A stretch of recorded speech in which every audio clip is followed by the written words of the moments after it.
Vamos começar o nosso programa falando sobre assunto importante aqui no ponto de vista de hoje, porque vejam só, meus amigos, foi divulgado hoje, e essa matéria inclusive está no G1 Ceará, e dei uma conferida por lá antes de vir aqui no programa, e diz que o Ceará registrou 6 mortes por complicações causadas pela chikungunya em 2022. Foi o que revelou a Secretaria de Saúde aqui do estado do Ceará, a CESA. Todos esses óbitos ocorreram entre fevereiro e março em municípios da região do Cariri, que apresenta aumento no número de casos. Segundo a CESA, 4 mortes por chikungunya ocorreram na cidade de Barbalha e 2 em Juazeiro do Norte. As vítimas tinham entre 21 e 85 anos e 4 delas eram do sexo masculino. Conforme o órgão, a região do Cariri, o sul e o centro-sul do estado tem 2.399 casos confirmados de chikungunya. O número é maior que o registrado em toda a região de saúde de Fortaleza, que agrega outros municípios além da capital. Em 2021, meus amigos, a região do Cariri registrou 177 casos da doença. Já de janeiro a março deste ano, o número saltou para 1.061 pessoas confirmadas com chikungunya. É muita coisa. De acordo com a Secretaria, ao longo do ano passado, o Ceará teve 1.133 casos de chikungunya e um óbito confirmado pela doença, que vitimou um bebê de apenas 11 meses. Em busca de conter a proliferação do mosquito Aedes aegypti, causador dessas arboviroses, entre elas a dengue, o zika vírus e a chikungunya, as prefeituras têm intensificado esses trabalhos dos agentes de endemias em visitas aos moradores, justamente para tentar conscientizá-los acerca desse tema que é fundamental para as nossas vidas. Afinal, meu irmão, esse mosquito que transmite essas doenças são doenças que matam e que deixam muitos prejuízos à nossa saúde. Quem já teve chikungunya na vida sabe o quão de prejuízo é você viver com dor e viver com marcas e sequelas para o resto da vida, né? Bom, mas para comentar um pouquinho sobre esse tema e a situação aqui de Quixeramobim, eu convidei para a nossa conversa de hoje, aqui no nosso ponto de vista, eu convidei o Cedric Fernandes. Ele é coordenador de epidemiologia aqui do município de Quixeramobim, e também o Yuri Freitas, ele coordena o sistema de endemia aqui do município, tá? E a gente vai conversar um pouquinho mais sobre esse tema aqui agora, do nosso ponto de vista, para a gente esclarecer como é que tem sido feitos os trabalhos da Prefeitura aqui de Quixeramobim, da Secretaria de Saúde aqui da nossa cidade acerca desse tema, para a gente discutir um pouquinho mais sobre este assunto. Cedric, muito bom dia, um prazer conversar com você aqui ao vivo no nosso ponto de vista. Se quiser tirar, bom dia. Melhor. Só enquanto a gente, apesar da liberação, eu acho que já é pertinente, eu acho que a gente, profissional de saúde, já faz parte da rotina das nossas vidas e já é mais um novo apetrecho, né, da gente. Então, assim, é um prazer a gente poder estar aqui. Bom dia a todos os telespectadores, bom dia aos ouvintes das rádios. É um tema extremamente pertinente. A nossa preocupação é iminente. A gente tem casos, como foi relatado pelo governo do estado, nas regiões que nos circundam, Centro-Sul, região do Cariri.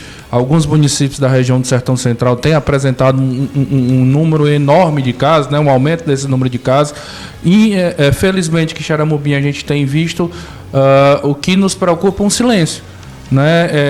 Os casos estão silenciosos. A gente tem até o momento 10 casos notificados, 2 casos positivos, e assim, desses 2 casos positivos nem foram laboratorial, mais pela sintomatologia, né? Mais pela o clínico, né? Mais pelo aparecimento dos sintomas e o acompanhamento dos casos, né? E isso com dengue. Chikungunya até agora, até o momento, a gente nem casos notificados nós não temos no município, o que nos preocupa, né? Porque a gente tem visto municípios vizinhos, regiões vizinhas, com o aparecimento dos casos, e a gente sabe que a gente tem mosquito circulante. A gente, historicamente, o município de Quixeramobim sempre teve o mosquito circulante. A gente tem o vírus circulante, porque a gente está vendo em outras cidades, em outras regiões, o aparecimento de casos, e isso nos preocupa, né? A dengue, e as doenças causadas pelo Aedes, ela é das doenças que a gente mais precisa da população, né? O próprio SUS disse que as pessoas são corresponsáveis pelo seu tratamento, pelos seus cuidados, e com a dengue é muito mais, porque no dia que a gente está dentro da casa da pessoa, quando eu digo a gente, é poder público, vigilância, agente de saúde, agente de endemias, aquele dia a responsabilidade é nossa, de investigar, de avaliar, de procurar se tem um foco, mas todos os outros dias a responsabilidade é sua, como dono de casa, de cuidar dos seus depósitos. Ah, Cedric, não vai guardar água? A gente precisa de água. Vamos guardar. A gente sabe que a gente pode guardar, mas tem as maneiras corretas, a forma correta, né, para a gente poder armazenar essa água, que a gente sabe que é a grande, o reprodutor do mosquito, né? Então a gente, infelizmente, a gente não se depara com essa situação que a gente tem visto agora, o município silencioso, mas preocupado. A gente já teve reuniões, né, Yuri? Agora está com uns 10 dias, Vigilância, PSF, UPA, Pontes Neto. Ontem nós apresentamos no Conselho Municipal de Saúde o plano de contingência e combate, né, às arboviroses, exatamente porque o município está preocupado, ciente, né, consciente da nossa situação, as nossas unidades de saúde preparadas, atentas, né, a gente tem mantido contato direto com Pontes Neto, com as unidades de saúde, com a UPA, para que a gente fique alerta à sintomatologia muito parecida com que a dengue se apresenta. Ô Cedric, antes da gente conversar com o Yuri, para a gente falar um pouquinho mais sobre essa visita, né, que os agentes fazem às nossas residências e como ela é importante, depois da pandemia, essa queda nesses números, os agentes começaram a entrar novamente nas nossas residências.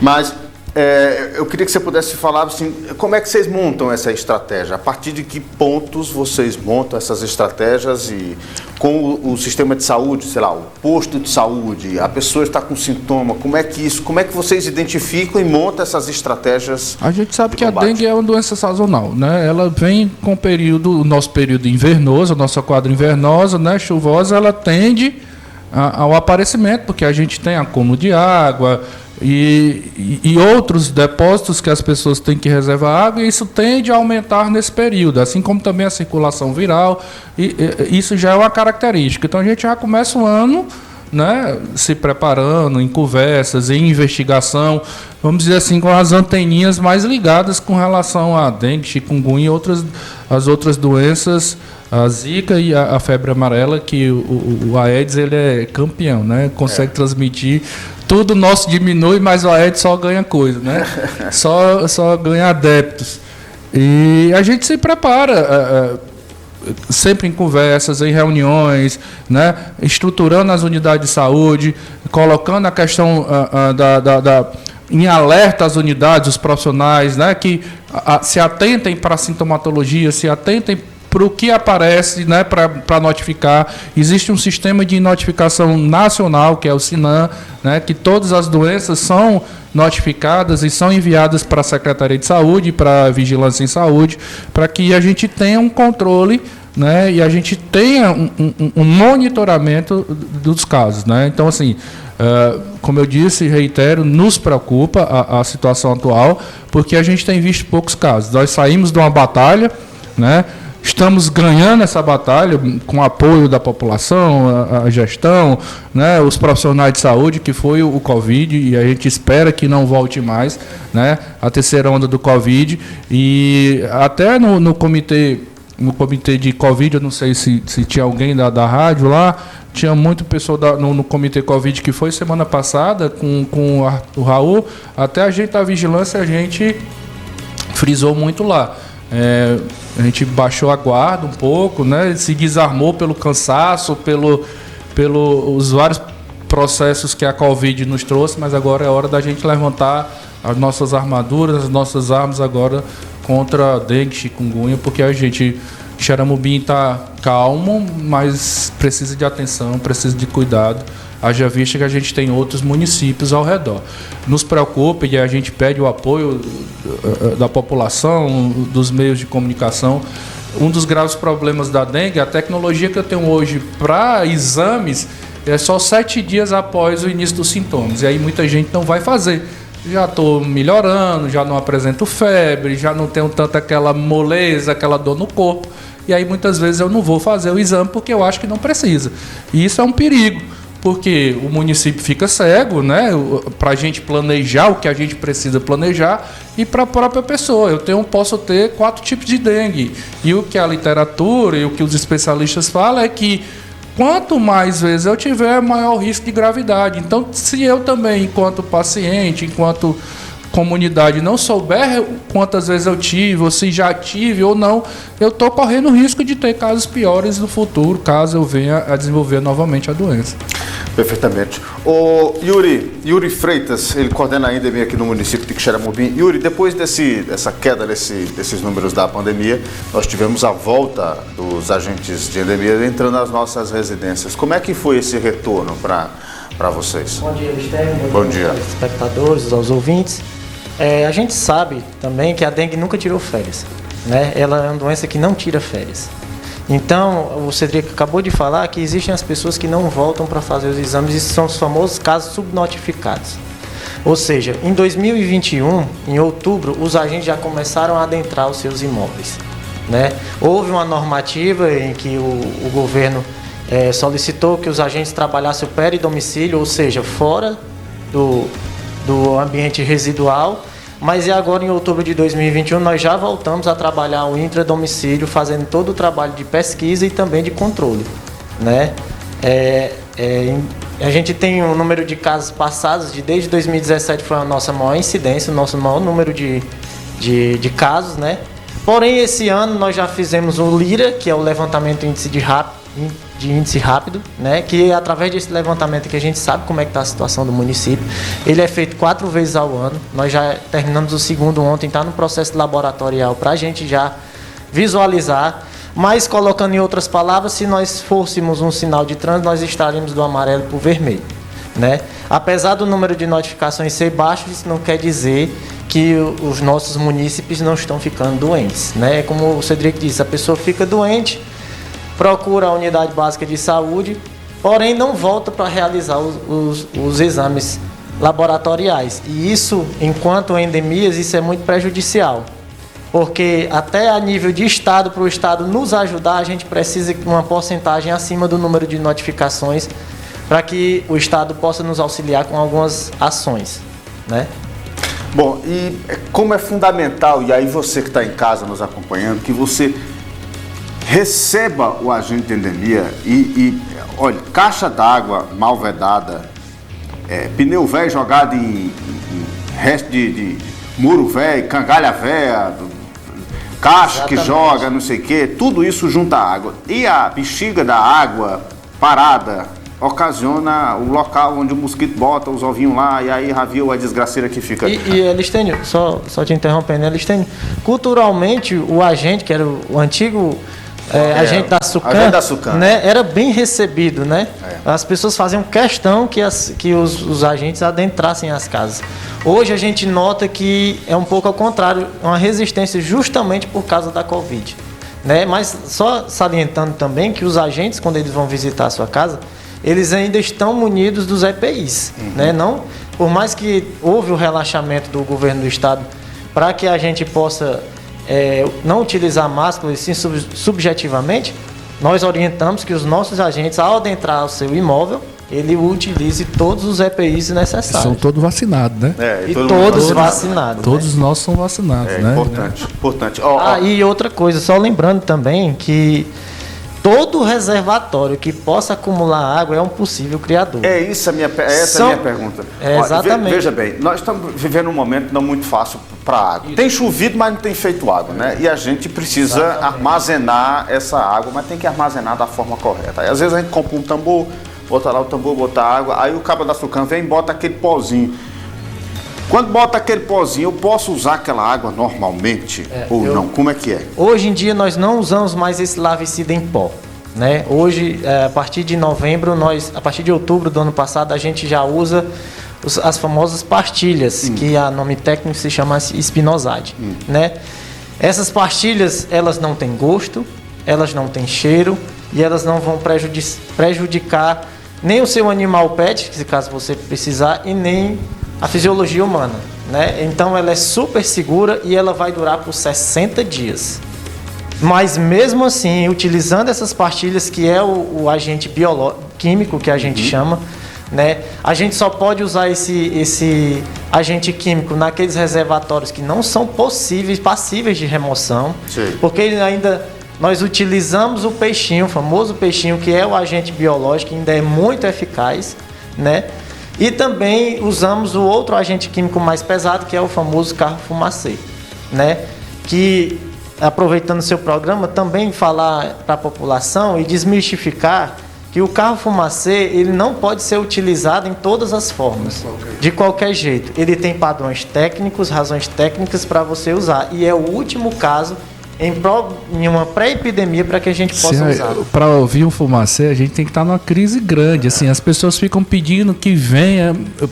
Muitas vezes a gente recebe lá para matar muriçoca. Eu já ia pra... Que é o período, acho que todo ano, todas as nossas cidades do sertão nesse período. Mas mata mesmo a muriçoca? Não, na verdade ela é bem específica para o Aedes, para outros. E aí o fumacê ainda tem graves problemas. A gente sabe que abelhas e alguns mosquitos eles são responsáveis por floração. E a gente pode impactar o meio ambiente. Então, assim, o meio ambiente isso é muito prejudicial. Então é uma medida de extrema... Exatamente. E ainda digo mais. Quando todas as ações não surtirem efeito. E aqueles mosquitos que irão nascer, ainda vão nascer com resistência. Com resistência. Então, assim, com mais vezes que você for usando o carro fumacê, mais resistência esses mosquitos vão criar sobre o inseticida. E o que a gente vê nos estudos especialistas é que o mosquito ele é totalmente adaptado às nossas casas. A gente tem o que eles precisam: água, sombra e comida, que é a gente, né? Que é o nosso sangue. Então, assim, os mosquitos do Aedes, ele tem esse poder, né? Exatamente porque a gente dá essa condição. Nós damos sombra, você vê que eles ficam embaixo dos móveis, né? A gente dá água porque no Brasil, culturalmente, a gente esconde a água. A caixa d'água é o lugar mais difícil, né, nas nossas casas, que era para ser um lugar fácil acesso, para poder ver, para poder estar acompanhando. Os depósitos de água, a pessoa diz que limpa. Um dia nós chegamos numa casa, a mulher disse: não, eu limpo toda semana. Quando a gente foi lá, o menino disse: não, a mãe está mentindo. Ela faz uns 3 meses que ela nem olha, né? Que criança... Isso é tão importante, Alexandre, não deixa mentir, não. Isso é tão importante, é importante que as pessoas saibam que na vigilância a gente recebe muitas pessoas para falarem que nas torneiras, no chuveiro, está saindo larvas do mosquito da dengue. Sim. Quando a gente vai olhar as denúncias, a caixa está completamente suja. E o que desce não é larva. É único e exclusivamente micro-organismo da sujeira que fica lá e as pessoas confundem muito. É a questão da limpeza da sua própria caixa d'água. Qual o tempo certo para lavar a caixa? De 3 em 3 meses. De 3 em 3 meses. Com a sujidade da água que nós estamos, né? Por causa que mesmo com tratamento, todo o cuidado do SAI, a gente sabe que a gente está com a dificuldade até de trazer essa água, né? Então, vai depender muito do uso, né? Muito provavelmente a água está vindo com mais sujidade, com mais restos orgânicos. Então, isso tudo também influencia também no poder de ação das pastilhas que o Yuri está falando. Então, de 3 em 3 meses eu lavo minha caixa. De 3 a 4 a 5 meses, depende muito do uso, como é que é usada essa caixa no seu dia a dia. De quanto tempo a gente vai na minha casa? 60 dias. Em 60 dias ele tem que passar na sua casa uma vez, que a gente trabalha por ciclo, certo? O ciclo, a cada 2 meses se torna um ciclo. Então é o tempo da pastilha. É mais ou menos isso. Quando está voltando, a gente faz efeito. Mas como eu digo, não quer dizer que você vai usar essa pastilha, que você não vai tomar as atitudes para que a gente não retorne a utilizar. O que a gente tem visto no dia a dia de trabalho é muito pote, muito tambor, muito tanque, pela oportunidade, a necessidade de estar as pessoas juntando água. E aí esses depósitos que a gente chama de depósito baixo, eles são um risco muito grande. Eu posso juntar? Posso, mas o que é que custa eu lavar ele uma vez por semana? Né? Porque a gente sabe que lavando as bordas, tirando aquele lodo, aquele grumo, eu vou estar impedindo o crescimento da possibilidade de se ali tiver mosquito. A gente faz um estudo, apenas 10 minutos que você tira semanal, é semanal, não é diário. 10 minutos semanal para você avaliar o seu imóvel, como está de reservatório de água, de fazer uma limpeza, é o suficiente para que a gente possa não exterminar, mas pelo menos diminuir Muita porcentagem. A gente sabe que 80% dos fogos está dentro dos imóveis. Dentro da casa da gente. Dentro dos imóveis. A gente também tem parceria também com a infraestrutura com relação aos TBs, terrenos baldios. Esse é um ponto que eu vou chegar. Você que está ouvindo aqui o programa, está gostando do papo, quiser participar, bote aqui o telefone na tela, por gentileza, meu filho. Mande mensagem para cá, faça a sua pergunta. Olha, Stênio, aqui assim, eu queria perguntar aí, os meninos estão aí, faça aí a pergunta aí para mim. Mande para cá, viu? Pelo telefone, está aí na sua tela, os zaps aqui da nossa, da sua participação. Mas eu queria fazer essa pergunta, meninos, é porque assim, vida boa é desse mosquito, né? Não é a nossa, não. Mas... Saímos do Covid aí. Mas me diga uma coisa, olha, eu tenho o maior cuidado dentro da minha casa. Rapaz, eu limpo a minha caixa, é mais limpa do que a minha casa. Mas é bem bonitinha, bem enredadinha, eu boto um pano, Lá em casa eu tenho cuidado, os garrafões é tudo tampado, as garrafas é viradas, lá em casa eu tenho o maior cuidado. Mas, vizinha minha casa tem um terreno que a negada bota o lixo lá na calçada, aí junta, aí cachorro rasga, gato rasga, a vaca passa, come, rasga, suja. Aí o vizinho joga um pedaço de não sei o que, de imóvel, não sei o que, aí às vezes é um carro velho que fica jogado na rua. Como é que eu tenho cuidado na minha casa, mas o meu vizinho não tem? Como é que eu resolvo esse problema? Como é que vocês se deparam com situações como essa? Como é que resolve isso? Assim, primeiro que o que os estudos mostram é que é muito pouco provável que o mosquito saia do... Ele não gosta muito de andar, ele não gosta muito de voar porque ele tem dentro de casa. Então, assim, a grande maioria do que a gente vê nos livros, na literatura, é que se ele aconteceu dentro de casa, pode ser que o do vizinho venha, pode ser, mas é muito pouco provável pelo que a gente conhece e pelo que a gente já estudou. E assim, essa questão de terreno baldio, mais uma coisa, é muito pouco provável, tem vários estudos, principalmente na UES, né, que mostra que ele prefere local não iluminado, ele não exposto ao sol. Então, assim, é muito pouco provável que esses locais a céu aberto ele vá colocar os seus depósitos e vá colocar os seus ovos, porque ele já tem o mosquito ele já tem a própria necessidade de manutenção de vida e ele sabe onde é o melhor local para colocar seus ovos e manter a sua prole, né? E, Elistênio, a população, nesse caso que você especificou aí, a população pode se fazer presente à vigilância em saúde para fazer a denúncia, né? E aí a gente, como órgão cabível, a gente vai junto à infraestrutura, que a gente tem uma parceria muito boa, para realizar a limpeza. Se for um terreno baldio público, se for um particular, a gente entra em contato com o dono, a gente procura saber o dono e solicita a limpeza, né? E é assim que a gente, por mais que literalmente a gente não consiga, o mosquito não consiga ir ao imóvel vizinho, ele não precisa ir ao imóvel vizinho, a gente faz essa limpeza precocemente justamente para a questão da gente se precaver, né? A prevenção. Pergunta chegando aqui dos nossos telespectadores, pergunta importante. Uso do repelente evita a picada do mosquito. É mais uma barreira. É mais uma barreira, né? O uso de calça, o uso de manga longa.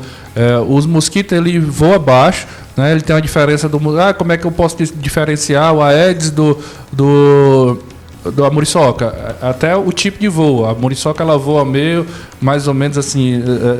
Sem tanta direção. O mosquito do dengue parece que ele é treinado. A título de curiosidade, Cedric, né? O mosquito da dengue, ele não faz barulho. Ele não faz barulho. Ele procura o horário de 5 horas, 6 horas da manhã, os horários de 6 horas da tarde. Por que a gente passa com fumacê? Aí diz, não, passa de manhã o fumacê me acordando, porque já tem estudos que mostram que é no horário, na primeira manhã e no final da tarde, que ele gosta de sair dos seus locais. Menino, mas ainda acorda cedo. Ele é esperto. Ele é totalmente adaptado à nossa vida urbana. Exatamente. Né? Tem vários estudos que mostram isso. E aí,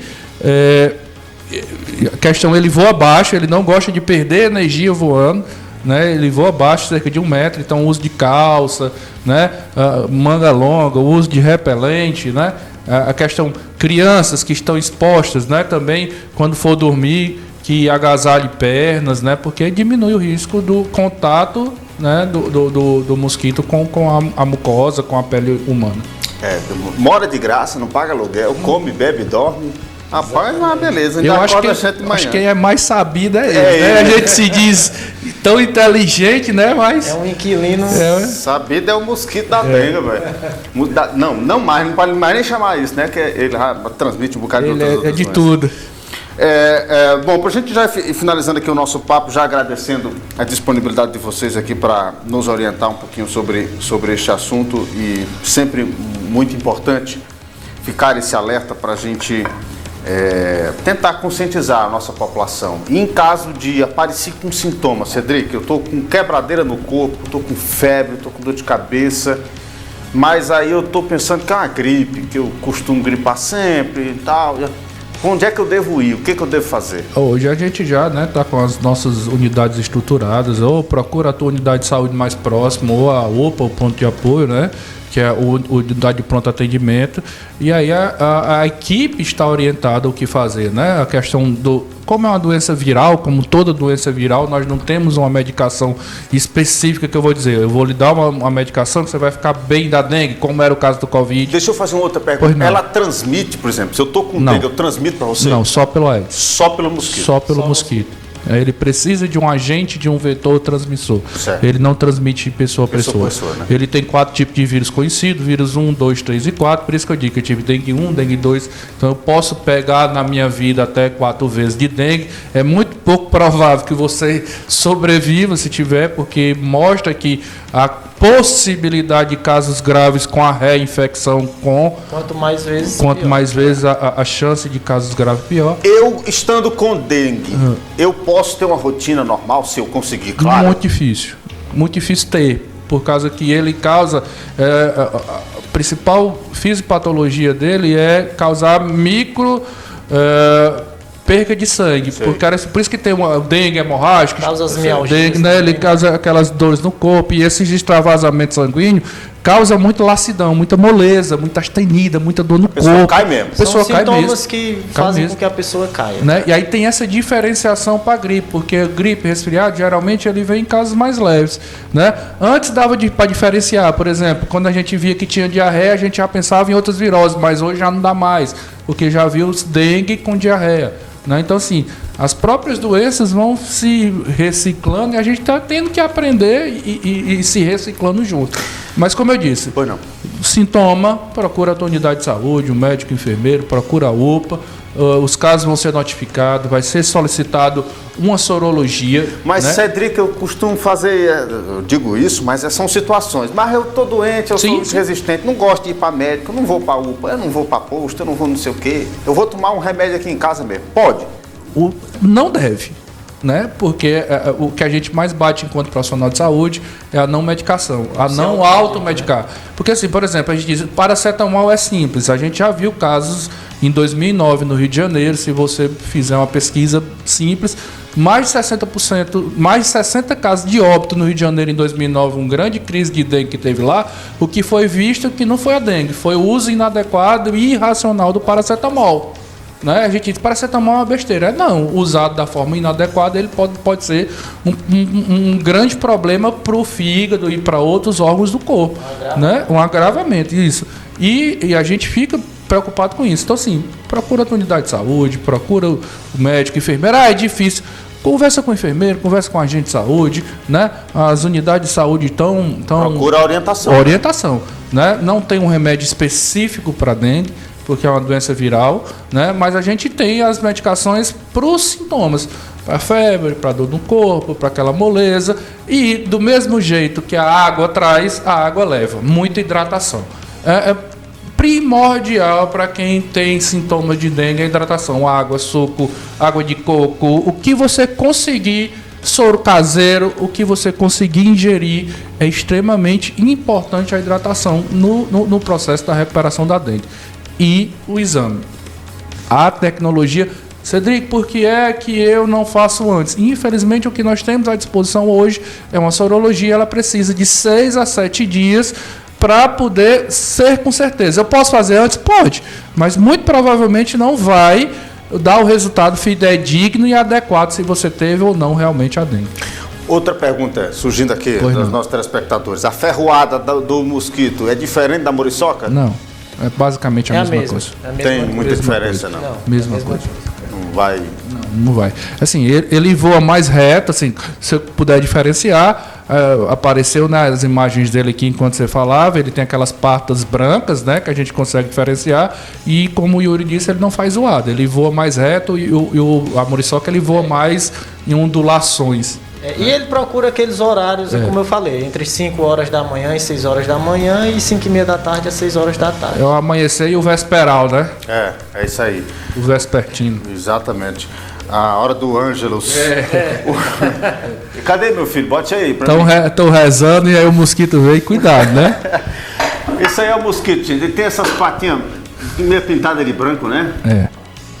Aí tem um deles, que é o Abopictus, ele tem, além da patinha, ele tem um dorso também, a parte de trás. Então, se vê um com a parte de trás, também ele é a Aedes. Lembrar que quem transmite é a fêmea, né? É a fêmea, né? É verdade. É ela que gosta de se alimentar do sangue da gente. Os machos, eles gostam de açúcares, das plantas, né? Me diga só uma última pergunta. Como é que você diferencia a zika da chikungunya, da dengue? O que é que diferencia elas?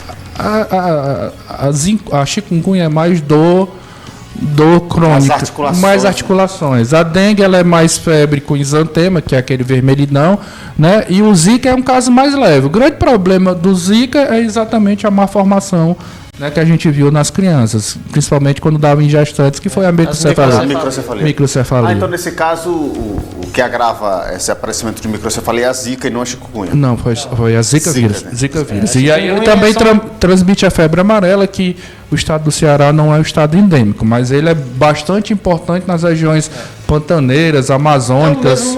É o mesmo mosquito. Aí a gente fala muito pouco aqui, menos de febre amarela no Ceará, porque nós não somos região endêmica no Brasil.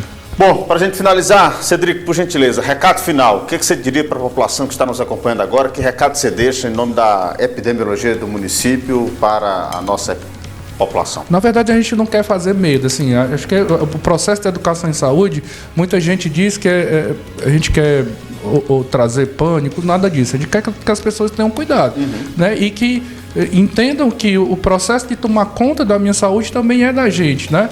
Faça os seus exames, se tiver com sintomatologia, procure a unidade de saúde. Se tiver com dúvida, procura a gente na epidemiologia, na vigilância, que a gente está lá também né? A Secretaria de Saúde está a postos, né? Consciente da situação que a gente tem, e a gente está trabalhando para, junto com a comunidade, junto com os outros pontos da gestão, infra e outras situações, e outras situações que a gente possa vencer mais essa batalha, né?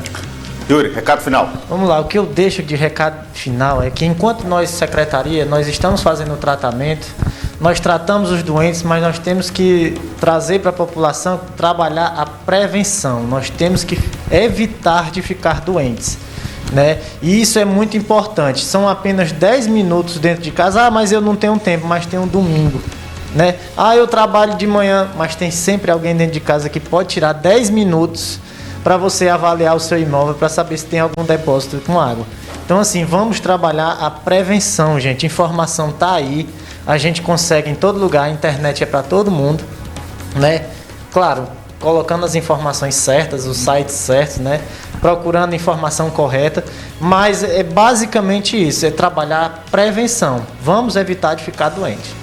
Eu disse para finalizar, mas só para não deixar passar, nós temos algum caso registrado de chikungunya? Não, chikungunya não. Nós temos 10 casos suspeitos de dengue e 2 casos positivos. Dois casos positivos. Essa é a situação epidemiológica hoje aqui isso. Então, é o recado final para lembrar que é preciso ter cuidado. Na escala do semáforo, estamos no amarelo, então para não chegar no vermelho, Exatamente. Vamos tomar cuidado na nossa casinha, que coisa feia é casa suja, não é, minha gente? Então vamos arrumar nossas casas e tirar esse mosquito de dentro da casa da gente.